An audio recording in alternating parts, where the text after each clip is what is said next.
Estamos de volta com o nosso programa DVB Talks, quer dizer, Conversas da DVB, que é um programa que a nossa entidade sexagenária faz toda semana, com a intenção de levar aos nossos telespectadores, enfim, lições, dicas, informações sobre aquilo que é importante no mundo empresarial atual.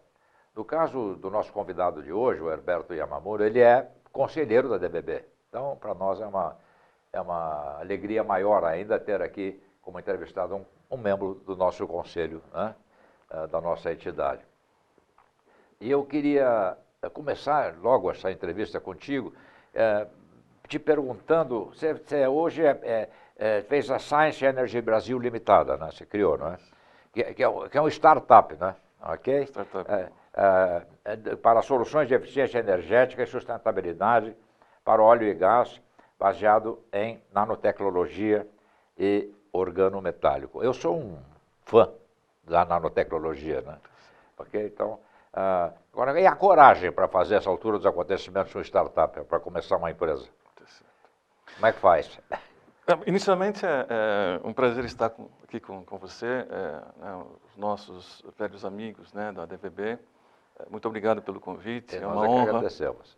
Ao presidente Latif, a você, a toda a equipe da Andréia, né, que é coordenadora. É verdade, depois de quase 30 anos, né, na área de tecnologia, mais na área de tecnologia eletrônica, eu saí da empresa multinacional NEC e nós começamos um projeto que é a Science Energy. Né? A Science Energy é uma organização montada, na verdade, por 3 amigos, né? Uma na Ásia, outro no Chile, que é o sócio principal, que é o cientista, e eu advindo da área corporativa, multinacional. O projeto está muito alinhado com a sustentabilidade. Então, ele é uma formulação química, né, de baixo custo, que permite você fazer, primeiro, uma mistura de água com derivados de petróleo, você mistura ela, forma-se um líquido homogêneo, você queima esse líquido nos sistemas de combustão e você consegue a mesma eficiência energética da porcentagem de água que você acrescentou, 25%. Nós conseguimos até 25%, teoricamente deve conseguir chegar até 49%. E o mais interessante disto é que você consegue fazer uma redução brutal das emissões que são as poluições. Então, tanto poluições do aquecimento global, que é o CO, CO2, e também algumas substâncias, né, que são altamente nocivas e cancerígenas. Então, é uma formulação inovadora, é bastante diferente, né? E nós estamos aí numa jornada aí de 2 anos e meio para, primeiro, estabilizar a formulação. Nós temos hoje uma base tecnológica dentro da USP, né? Dentro do Instituto Nacional de Pesquisa de Energia Nuclear, que é o nosso grupo técnico, junto com um grupo técnico lá no Chile, né? Lá na Universidade de Santa Maria, e eu cuidando mais da parte de estruturação de um eventual empreendimento que pretende ser uma incursão relativamente grande nesse universo de óleo e gás. Então, esse basicamente, em poucas palavras, esse é o nosso projeto.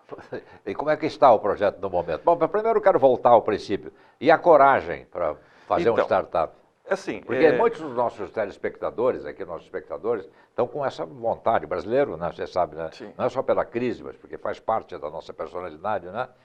Querer inventar e criar o seu próprio negócio, né? E as dificuldades estão cada vez maiores, né? Sem dúvida, sem dúvida. Então, como é que você enfrenta essas dificuldades que são cada vez maiores? Eu diria assim, é muito mais um caso de sobrevivência, né, do que coragem em si. A gente vê, eu participei do segmento de telecomunicações, eletrônica, né, computadores, e a gente acompanhou essa sobes e desces, né? São ciclos tecnológicos, ciclos que não são só brasileiros, são mundiais, né? E a outra coisa muito interessante, que acho que nós temos que, se nós dar uma parada e pensar, todo início de século, são grandes transformações. Primeira fase, destruição, depois a reconstrução. Então, não só existem componentes nacionais aqui nessa nossa crise, de ética, de corrupção, uma série de coisas, mas, sobretudo, ele é uma onda mundial, onde você, geralmente na virada do século, você destrói todos os paradigmas e as tecnologias que sustentam uma sociedade, e depois, ao longo da destruição, ele vai construindo uma nova ordem tecnológica e social. E o que nós viemos passando de final de 90 até agora, é mais ou menos a fase mais ruim, que é a destruição. Né? Destruição. Estamos destruindo tudo, tá certo?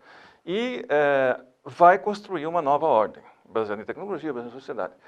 E qual é essa nova ordem? A gente não sabe, mas pelo menos algumas coisas a gente tem de indicadores. Primeiro, o primeiro paradigma muito forte do século XX, a única limitação era o capital e o ser humano. Desde que você tivesse mão de obra e dinheiro, tudo era ilimitado. Então, você podia gastar, você podia fazer o que você quisesse. Né? Então, a ordem social que foi criada foi isso. Desde que você conseguisse ter uma ideia, uma liderança, e você conseguisse unir mão de obra qualificada ou não qualificada e capital, você podia fazer, e a tecnologia, basicamente, é o petróleo. Né? Nesse século, na virada, já começamos a perceber assim, espera aí, mas nós passamos aí de 2 bilhões para 4 bilhões, e agora 7 bilhões, e uma projeção, talvez não tão rápida, mas 8, 9, 10 bilhões. De seres humanos do planeta. Nós temos apenas menos de 1/3 dessa população incluído nessa sociedade do consumo. Né? Se você incluir outro 1/3, o planeta aguenta, mas os seres humanos deixam de existir na face da Terra do jeito que nós somos. Tá certo? Então, você precisa começar a pensar. Sustentabilidade, sem dúvida, é um ponto. Qualquer que seja essa nova ordem, sustentabilidade, ou seja, não basta ter apenas pessoas e capital. Você precisa ter alguma coisa, um segmento em que você preserve a sustentabilidade. Fazer muito mais com menos. Né? O outro ponto que é importante dessa visão que está acontecendo, se você olhar o que aconteceu no século XIX, o século XX, o século XXI, é claro, né? O século XIX, você tinha o quê? Você tinha uma concentração de inteligência e capital na mão de muito poucos. E o resto era nem mão de obra, né? Você tem um terceiro mundo, tá certo? E não necessariamente você precisaria incluir essas pessoas. Então, essa bicamada ou dominadores, isso era natural, essa era a ordem tecnológica e a ordem social também. O século XX não. O século XX você precisava de mão de obra, porque é produção massiva. Tá certo? Então, toda uma ordem foi construída para que você pudesse incluir as pessoas. Então, essa inclusão formou-se as novas universidades, massivamente capacitação de massivo treinamento de técnicos, de universitários, de engenheiros, de dentistas. E essa camada a ser incluída era você. Por que era importante isso? Porque eram consumidores. E o consumidor, ele vai rodar a economia. E assim foi no século XX. Né? No século XXI, essa lógica provavelmente, por infelizmente ou talvez felizmente, ele vai mudar um pouco. Ou seja, você não precisa, nós vamos talvez conversar um pouco num segmento que eu estou estudando bastante, que é a inteligência artificial, os robôs. Então, a mão de obra não necessariamente é tão importante assim. Ter tanta população assim não é o mais tamanha importância. Então, você tem algumas coisas que estão começando a aparecer, certo? Então, assim, eu penso, e eu acho que essa é uma tendência natural, para aqueles que querem ainda manter, aqueles da minha idade, eu estou da faixa aí, chegando aos 60, 57. É um garoto. Mas ainda tem que ter o seu papel ainda de produtividade, de produção, né? Você teria que embarcar em alguma coisa que pelo menos pensasse nos próximos 5, 10 anos. E por mais que você estivesse seguro num cargo, numa indústria ou num comércio, em que você sabe que o futuro é um Titanic, tá certo? Você tem que dar um jeito de você tentar pular para alguma coisa que pelo menos tenha alguma chance de sobrevida no futuro. Então, essas duas combinações são assim, eu tenho que pensar em duas coisas, algumas coisas. Alguma coisa que faça esquecer alguns preceitos que você sabe que não vai funcionar mais no século XXI. E você tentar começar alguma coisa de onde eu possa contribuir, pessoalmente ou profissionalmente, em que seja um estágio em algum lugar que tenha mais chance de ser ter sucesso, ter condições de continuar agregando nesse novo século que se inicia. Então foi mais ou menos isso. Então as minhas apostas, ou seja, onde eu estou colocando, é muito mais do que cargo, tamanho da empresa, é atividade, fim, onde uma parte, que é essa parte de óleos, eu diria o seguinte, o petróleo nos próximos, sei lá, até mais 50, 60, 70 anos, ele vai estar terminado, né? Mas você pode dar uma sobrevida um pouco mais civilizada, porque todos os mecanismos de sustentação física ainda se baseia no petróleo. Então, por que você, se você tiver alguma coisa, conseguir dar uma sobrevida um pouco mais civilizada para o mundo do petróleo, isso deve fazer algum sentido. E uma outra sobrevida que contemple a sustentabilidade. A sustentabilidade, também, obviamente. Né? Tecnologias que tragam para a gente mais então, garantia. Exato, né? Menos contaminação, um pouco menos de destruição, né? Então, e aí eu percebo que essa formulação, ela é uma formulação que vem da Ásia, né? Uma combinação de várias patentes, que talvez vá de encontro contra o consumo maior de petróleo, porque você começa a misturar água, mas ao mesmo tempo, o fato de você reduzir drasticamente a contaminação, ele vai de encontro a uma coisa positiva das novas regulamentações, que certamente o Brasil e o mundo todo vai ter que aderir, né? É basicamente isso. Não, obviamente que vai a favor de uma necessidade. De uma nova tendência. De uma nova tendência que é baseada na necessidade, que afinal nós temos, né? Nós todos como seres humanos, né? De preservar o planeta e arrumar soluções que sejam mais condizentes com a tecnologia do século XXI e XXII. Né? Exatamente. Senão não vamos sair do lugar, né? Vamos ficar sempre a reboque, né? Olhando sempre no espelho retrovisor, né? Então, a empresa de vocês tem essa missão. Essa missão, né? Nós temos essa missão, é um grupo de jovens de meia idade, né? Os líderes são da minha faixa. Para mim, esses guris. Mas nós trabalhamos muito lá na universidade, a gente conta que é muito engraçado, né? A gente vai, eu sou engenheiro, né? Mas você fica falando assim, mas como é que você mistura água com óleo, depois você faz energia? Você está ficando doido, isso não é nem química, nem física, o que isso é magia, né? Bruxaria, né? E aí, se você está fazendo alguma coisa que não está com ócio aí, não. Mas se você pega e demonstra que o negócio funciona, né?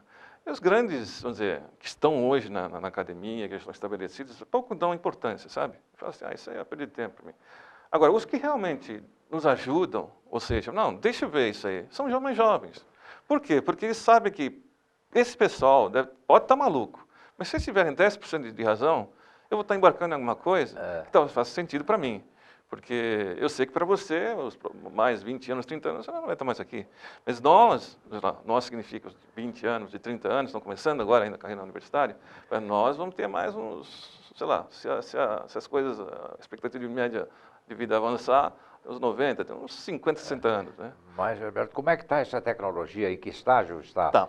Nós estamos assim, nós ficamos 2 anos... É praticável, não? Hoje nós estamos no chamado, a gente chama de produto beta, ou seja, um estágio antes de ir para o mercado. E, obviamente, nós não somos capitalistas, né? Somos todos... Então, nós estamos na fase de captação de investimentos capitalistas, né? Então, eu falei, são 3 polos, né? Uma na Ásia, estão em Singapura, um grupo no Brasil e no Chile. Nós estamos fazendo um movimento, um trabalho de aportar um capital substancial, significativo, para poder fazer o chamado, a venda comercial, né? As primeiras vendas comerciais, isso nós já estamos há 6 meses nisso, numa estruturação, que ele realmente é muito trabalhoso, né? Como sempre as coisas. Mas, enfim, a gente está nessa fase, ou seja, ela está em testes pilotos, funcionou, tem vários, são evidências, o beta funciona, e agora nós estamos aí caminhando para tentar colocar isso no mercado. Bom, como cidadão do mundo, eu só posso fazer votos de que essa tecnologia seja desenvolvida o mais rapidamente possível e implementada. Né? Quem são os clientes? Então, obviamente, a grande escala são os usuários finais, né? Mas nós estamos percebendo que as grandes fontes de poluição são os industriais. Então, os testes que nós fizemos são muito mais voltados para mineradoras, tem um foco de contaminação muito forte usando o petróleo, a parte de geradoras de energia elétrica, né, eles usam queima de óleo pesado. Nós temos aí o segmento de barcos. Ainda temos as termoelétricas no Brasil, né? Termoelétricas. No Brasil ainda tem uma matriz participação energética. significativa. Ainda você consegue ter uma participação hidrelétrica muito forte, mas Indonésia, Ásia, a Índia, então, a Índia e China é pior ainda, né? Então, nós temos aí ainda focos muito fortes calcados em cima de indústrias que queimam muito forte petróleo cru, petróleo pesado, diesel, né? O diesel ainda é uma matriz muito forte, ele emite muita substância tóxica. Então, a primeira incursão vão ser no chamado clientes industriais, né? E depois, com o tempo, e aí é um outro tipo de projetos para você conseguir chegar nos usuários de finais, que seriam automóveis e tudo mais. Né? Nós, né? Chegar até nós. Né? Exato. Você falou que para você começar um negócio precisa ter 3 coisas, não é? Quais são? Então, a experiência, eu tenho uma longa experiência em tecnologia de informação, né, na NEC, né? NEC, né? Então, eu entrei como basicamente um engenheiro, né, e saí como presidente em 2014, são quase 30 anos de história da NEC. Né? E ali sempre foram projetos de alto impacto e transformação social. Apesar de serem uma indústria grande, são projetos inovadores, né? Eu trabalhei no primeiro projeto de introdução da telefonia celular, em 1990. Eu estava no Japão, coordenando o projeto, ainda onde a telefonia celular ainda no mundo estava nascendo, né? Depois, a supercomputação, usado para a previsão de tempo, estudos climáticos. Então, foram projetos muito inovadores, né? Que mudavam o padrão de utilização tecnológica. Nesse projeto do organometálico, o projeto que eu estou participando hoje como conselheiro na USP em relação à internet de borda, né, a plataforma de internet de borda, internet de quê? De borda, ou seja, a internet das coisas de borda, né? Então, sim, você vai embarcar a internet, ou seja, a comunicação de cada uma das coisas, desde da garrafinha de água.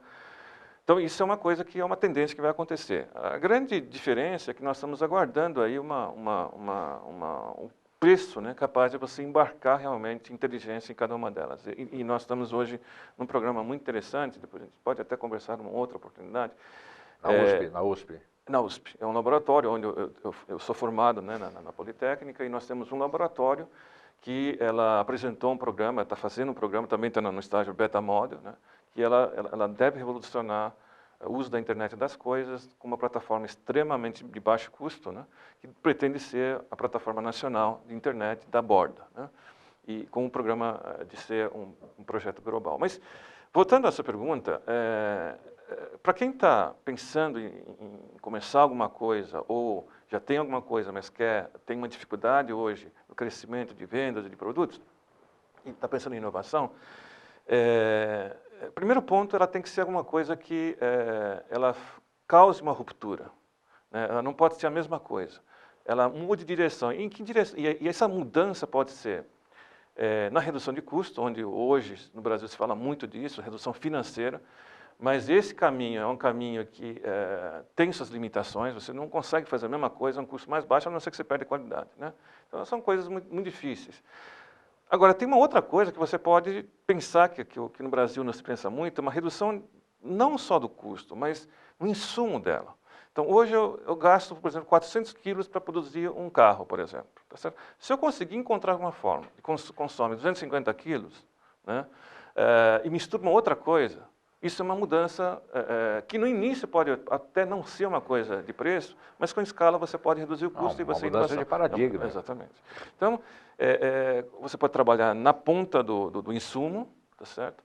E você pode trabalhar numa outra ponta que é a oferta. Quer dizer, uma coisa que faz apenas um A, passa a fazer ao mesmo tempo um B, o C e o D, né? Que é o típico exemplo, hoje ninguém fala mais em telefone celular, né? O telefone celular foi aquela que nós introduzimos na nossa época, né? Acho que você, como executivo nessa área, teve que ter acesso àquele tijolão, né? Quando entrou. Eu tinha um que tinha, o primeiro telefone portátil que eu tinha, Era um telefone mesmo que eu carregava uma bateria da cintura. E aí você falava assim, esse aqui é um telefone móvel. É um telefone móvel, você pode se deslocar. O telefone móvel era uma fortuna para ter um. Exatamente, mas era móvel, tá certo? Era móvel. Então, essa era o telefone móvel. O que ela fazia? Você recebia a chamada, onde você, pelo menos, esse era o objetivo, né? E assim foi indo. Só que a última reviravolta, né, assim, 2005 para cá, começou a vir o chamado. Ó, além de voz, eu vou te mandar esses SMS. E viu essas... O WhatsApp, que está muito na moda. Hoje é o WhatsApp, mas naquela época é o SMS. Né? É uma mania brasileira esse negócio do WhatsApp. É o SMS. Aí o SMS ainda era um telefone com dados, tá certo? Aí quando veio, não sei se você lembra, puxa vida, é Motorola, depois apareceu uma Nokia, né? A Nokia era fantástica, claro, tiveram a ter 50% do mercado mundial, né? Até lá era telefone móvel. Era telefone móvel, telefonia móvel. Aí começou a dizer um negócio chamado smartphone, né? Aí não é mais telefone, ninguém mais chama de telefone móvel, somos nós, a gente fala telefone móvel. Mas se você pegar essa geração, vou falar assim, telefone móvel, isso não é telefone móvel, isso é aparelho móvel. Né? Por quê? Porque ele faz tudo, muito provavelmente, a última coisa que ele vai fazer é conversar, tá certo? Hoje... tem uma campanha de publicidade aí de um fabricante que fala tudo, faz isso, faz aquilo, e também fala. Também você pode falar. Pode falar também. Então, faz de tudo, é uma máquina que faz de tudo. Então, ele mudou. É uma central. Exatamente, é uma processadora, é um baita de um... E agora... Daqui a pouco vão começar a falar que não é nem aparelho móvel, é um personal advisor, né? É um cara que vai substituir a secretária, a mãe, o pai. Daqui a pouco você não precisa mais nada, né? Ele vai então, ele mudou a função. Então, quando você faz uma inovação de tal maneira que ele passa a exercer muito mais funções que ela exerce hoje, você consegue agregar valor. E, portanto, você pode exigir um retorno mais alto, tá certo? Então, esse é um tipo de inovação. E a terceira que eu diria é o seguinte, né? Como é que você consegue visualizar ao longo do tempo, sustentável, né? Em escala grande. Tá certo? Então, se você conseguir imaginar nessas duas vertentes, ou através de uma redução do insumo, ou através da agregação de valor de uma coisa, e você conseguir pensar que ela pode ser multiplicada em quantidade muito grande, né? E para isso você precisa, como é o nosso caso, precisamos de um parceiro capitalista, para isso, sozinho já não é possível. Você tem, provavelmente... Esse capitalista para ajudar a desenvolver a tecnologia? Ou até para massificar, né? Para massificar. É capital de giro, é toda uma coisa, né? Porque aí você... a estrutura comercial. Comercial, de desenvolvimento, de divulgação. É isso que é o seu, né, métier, né? Porque ninguém... você pode ter a melhor coisa do mundo, mas se você não souber fazer isso, chegar em larga escala, não é verdade? Para os usuários, ninguém vai comprar, tá certo? Então, mas isso exige aporte, capital, tecnologia, isso é técnica também, né? Então, e às vezes o inventor, o inovador é uma empresa pequena, né? Você não consegue ter acesso, então você precisa necessariamente ter formas de chegar nisso, né? Então, mas no momento que você conseguiu atingir alguma coisa ligada a essas duas áreas, ou agregação de valor ou redução de custo, eu vejo que você tem um potencial elemento inovador nas suas mãos, né? Aí é questão de trabalhar. Eu acho que essa busca desses elementos, antes de pensar em se tornar milionário ou bilionário, mas em alguma coisa que muda substancialmente o que é hoje, e sempre olhando uma expectativa do futuro, seriam as inovações que aconteceram. E se nós olharmos, essa regrinha não vale só para agora. Se nós olharmos o que aconteceu no século XIX, o que aconteceu no século XX, foi a mesma coisa, né? Então, logicamente, a natureza das invenções, das inovações foram diferentes, mas, enfim, eles seguiam um tipo de lógica. Essa lógica humana, né, sociocomportamental, eu acho que preserva, né? A diferença é que o tipo de tecnologia que nós estamos mexendo, a disponibilidade de informação, o custo para fazer um primeiro protótipo está ficando muito mais barato. Então, portanto, hoje é muito mais fácil criar uma inovação, uma startup, do que há 20 anos atrás, no início do século, né, no passado, né? Mas é isso que eu tenho, pelo menos, sentido na experiência. Você, na Science... Energy. Science Energy. Você fala na utilização da nanotecnologia, né? Nanotecnologia. Bom, nanotecnologia, eu sempre fui um fã da nanotecnologia. Fiz uma feira no Brasil que não deu certo, de nanotecnologia, porque ninguém acreditava, eu acho que eu estava... Nano o quê?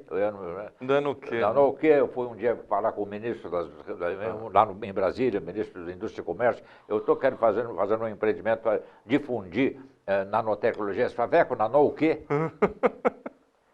Isso aí era assim, né? Mas a gente sabe que a nanotecnologia, a base do desenvolvimento nanotecnológico é microempresa, né? É pequena empresa, né?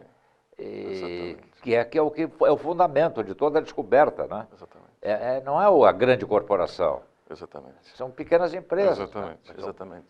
Até fundo de quintal, não é? Exatamente. Que desenvolveu princípios nanotecnológicos. Né? Exatamente. E por que no Brasil ninguém ainda se deu conta de que é possível pequenas empresas, ok? Empreender e começar, né? Startupar, não é? Na área da nanotecnologia. Ainda é um mistério no Brasil a nanotecnologia. Por quê? Eu tentaria colocar em duas vertentes, né? Mas puxando o gancho da primeira entrevista, né? Dado pelo nosso presidente, né? Latifi, né? E ele fazia reflexões muito fortes, né? Puxa, mas olha, sempre o vendedor foi importante. Né? O processo de venda é importante.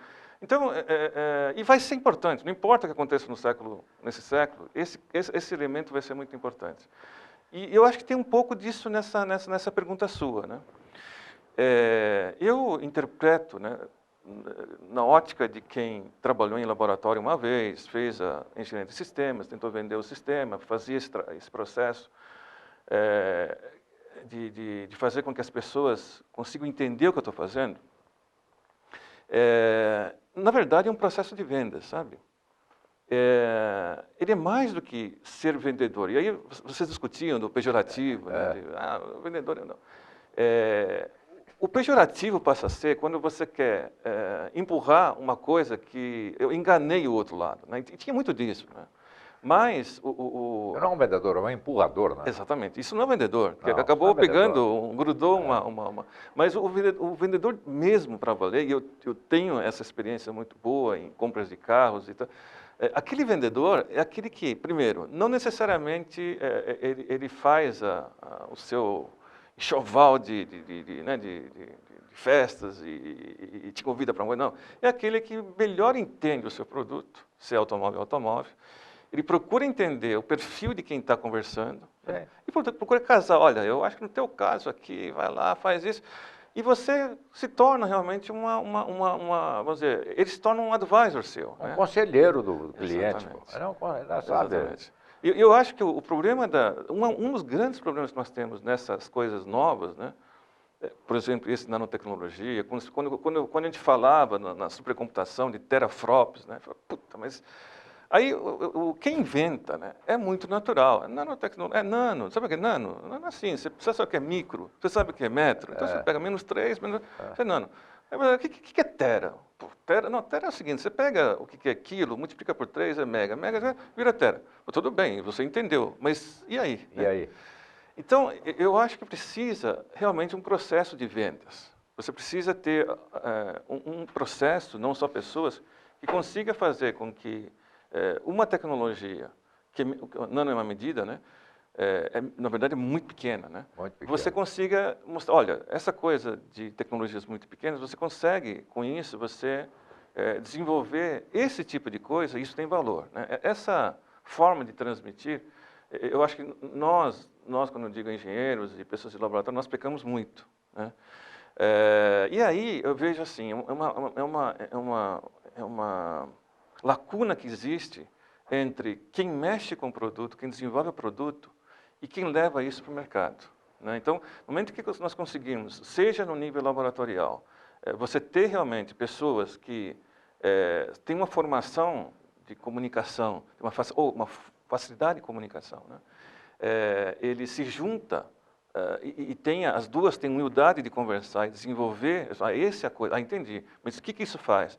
Toda essa interação, você conseguiria chegar. Então, eu acho que a grande barreira que existe nessas questões, né, que envolvem inovação, inclusive a nanotecnologia, elas têm, ou essas, a gente chama de emulsão forçada, esses termos muito técnicos que não você tem uma dificuldade de ter um interlocutor consiga conversar com as pessoas normais. Isso é um outro ponto. E Porque outro o sucesso está aqui fora, né? No consumidor, a aplicação, né? seja esse consumidor industrial, ou seja esse consumidor, exatamente. seja quem for, quer dizer, exatamente. só não conseguimos chegar lá, não conseguimos vender a ideia para eles, a ideia não existe, né? E a outra coisa que eu vejo, é assim, esses anos, últimos anos, assim, talvez eu seja um suspeito, porque eu sempre fui muito próximo à tecnologia, eu gosto de tecnologia aplicada. Nós tivemos aí 30 anos, não é nem só o PT, mas o governo do PT, mas onde o conceito de sucesso, né, ele foi muito moldado, deixando de lado a tecnologia, a indústria, né? O conceito de sucesso nesses anos foi muito assim, aquele que consegue inventar ou colocar instrumentos extremamente sofisticados financeiros, né? Então, da noite para o dia a pessoa fica sucedido, tá certo? Vira um milionário, um jovem. Ou, eu vou colocar alguma coisa aqui, misturo sal com Ajinomoto, né? E depois vou vender essa empresa e da noite para o dia eu saio com $10 mil e em 2 anos eu fico, né, com 200 milhões. Então, esse conceito, ou o revendedor, encontrei um cara na China fantástico, eu vou pegar uma toneladas de um container, revendo isso aí e eu fico rico ainda. Então, ele ficou muito galgado, essa cultura muito de revenda, ou mecanismos de puramente venda, de repasse, né? Eu diria não é venda, é repasse, né? Para encontrar um modelo de sucesso. Então, os jovens acabaram também, tudo bem, o sucesso tem essa inovação, né? Quanto também a inovação, sem dúvida, o processo de logística, de trânsito, tem conceitos inovadores. Agora, essas coisas que mexem com a tecnologia básica, seja ela nanotecnologia, emulsão, a internet, a microinternet, a tecnologia do chip, né? Você requer primeiro um interesse dos jovens, das pessoas, naquela tecnologia. Né? Então, eu sinto que nós perdemos muito disso. Hoje você, assim deve ser, né? Minha filha, ela estava disputando o vestibular, entrou, né, no vestibular, mas ela falava assim, né? Olha, eu tô num colégio bom até, né? Falei, minhas colegas estão falando que vão fazer, não sei o quê, os meninos aí é engenharia, né? Engenharia. Falei, engenharia é bacana, né? Mas sabe o que é, pai? O que você fez? Né? Eu fiz eletrônica, né? Falei, eletrônica? Isso não dá dinheiro, né? O que você fez eletrônica para quê, né? Aí falou, não, então mecânica. Mecânica não dá dinheiro, né? Falei, tá bom, então o que Mecânica não dá dinheiro. Falei, o que dá dinheiro então? Mas engenharia de produção. Falei, poxa vida, mas engenharia de produção na minha época, né, com todo respeito ao pessoal de engenharia de produção, era o curso mais fácil da engenharia. Né? Então, era a engenharia que exigia administração. Então, na verdade, o engenheiro queria ser um administrador de fábrica, fazer engenharia de produção. Né? Mas por que isso? Porque está disseminado assim, olha, eu quero sair da faculdade e quero ganhar dinheiro. Né? Então, no dia seguinte. No dia seguinte. Então, aquilo que mais o mercado está pedindo, e com razão os jovens também são tão antenados com a internet e tudo. Então, acho que o mercado e a sociedade acabou não valorizando muito, ou desvalorizou muito a ciência do conhecimento. Né? E aqueles que são meio maníacos acabam indo para fora e não voltam nunca mais. Né? Então, vai embora, né? Eu acho que são essa conjunção de coisas, isso que acabou fazendo com que não tenha eco, né? Eu sei que você não é engenheiro, né? Mas você tem... Eu não sei diferenciar um prego de um parafuso. Exatamente, mas você falou nanotecnologia. Provavelmente... Eu gostei do tema, né? Por quê? Porque provavelmente quem viveu aqueles anos, né, um pouco anteriores ao meu, né, vivenciaram uma época em que se dava muita importância à tecnologia. Eu conheci pela história, mas a construção da indústria automobilística, os primeiros anos, ele fez com que a sociedade tivesse interesse pela tecnologia. Meu pai também não foi engenheiro. Ele falou, se eu tivesse chance, eu queria ter sido engenheiro, né? Ele foi administrador. Mas por quê? Porque naquela época, eu acho que respiraram mais, né? Esse interesse, pelo menos, em ter, mesmo as pessoas não formadas em tecnologia, falaram assim, puxa vida, não é bom ter alguma coisa, não sei, foguetaria, né? Tecnologia de foguete. Né? Então, eu acho que é um pouco disso. Nós vivemos um momento em que o conhecimento tecnológico ele foi um pouco desvalorizado no mercado, né? no país. E, infelizmente, né? Infelizmente. Tem que voltar, eu acho. De vocês, sócios na China, aliás, na Indonésia, na Singapura, né? Singapura e Indonésia. Chile? Não, Chile, Singapura, que vê a Indonésia, é isso mesmo, a Indonésia é o grande centro do consumidor daquela época, que é a posição do chamado país em desenvolvimento, alta população, alta poluição, né? Isso mesmo. Quem de vocês é o vendedor? Por isso que eu falei, nós três, com visões, com formações diferentes. Por exemplo, eu sou engenheiro, né? Minha formação curso de vendas, marketing. Exatamente. Você presidente de uma empresa por muitos anos, de tecnologia. Então, a gente...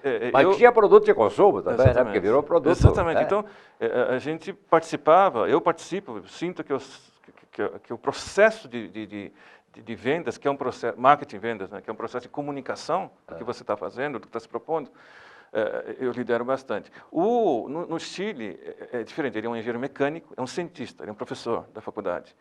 Mas, na parte que concerne a tecnologia, ele vende muito bem, ele transmite muito bem. Né? Ele é E na Indonésia e no Singapura é diferente. Eles são uma empresa, eles têm uma empresa de transporte de avião, são 2 irmãos, né?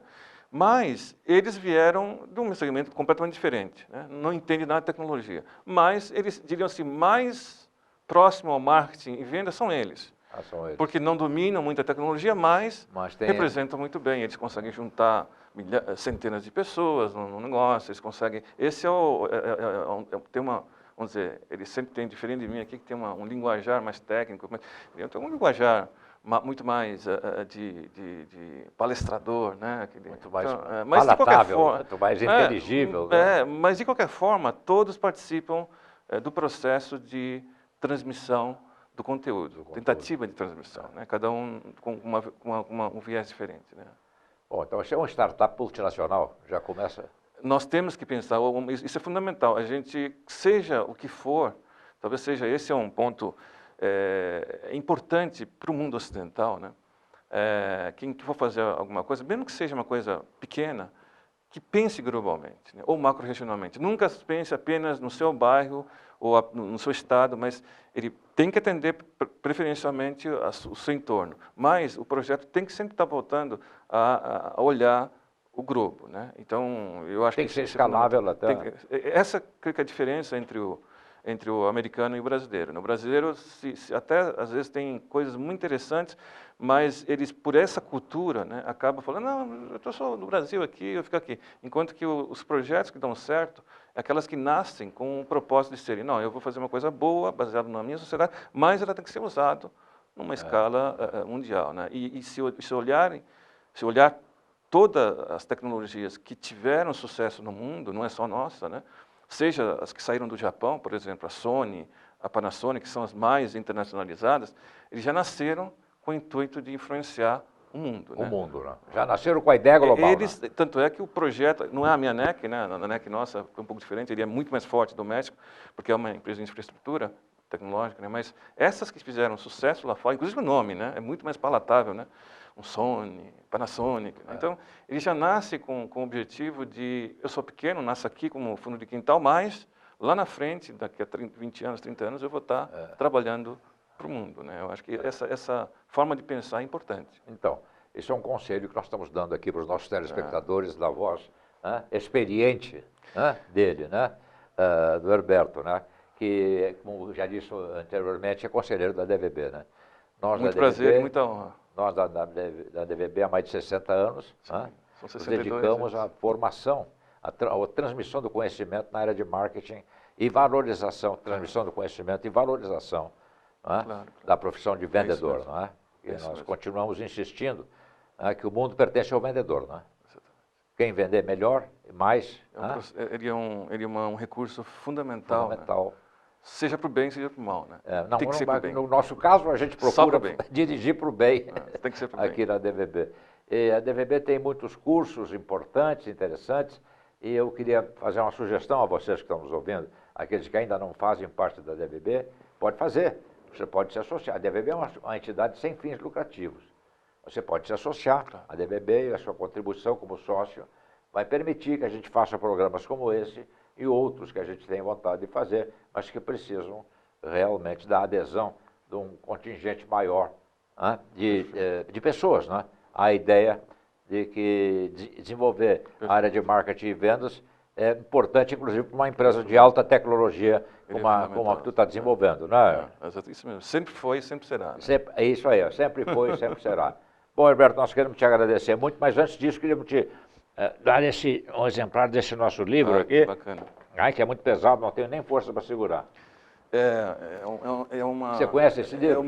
Exatamente. Ele é uma história, né? É uma história. Do país, né? É uma história do país, está aí, não é? Ela vem, ao mesmo tempo, ela foi construída com o objetivo de personalidade de vendas, mas ao mesmo tempo reflete toda a história de inovação, né, de transformação social. Né, dedicação, histórias de sucesso.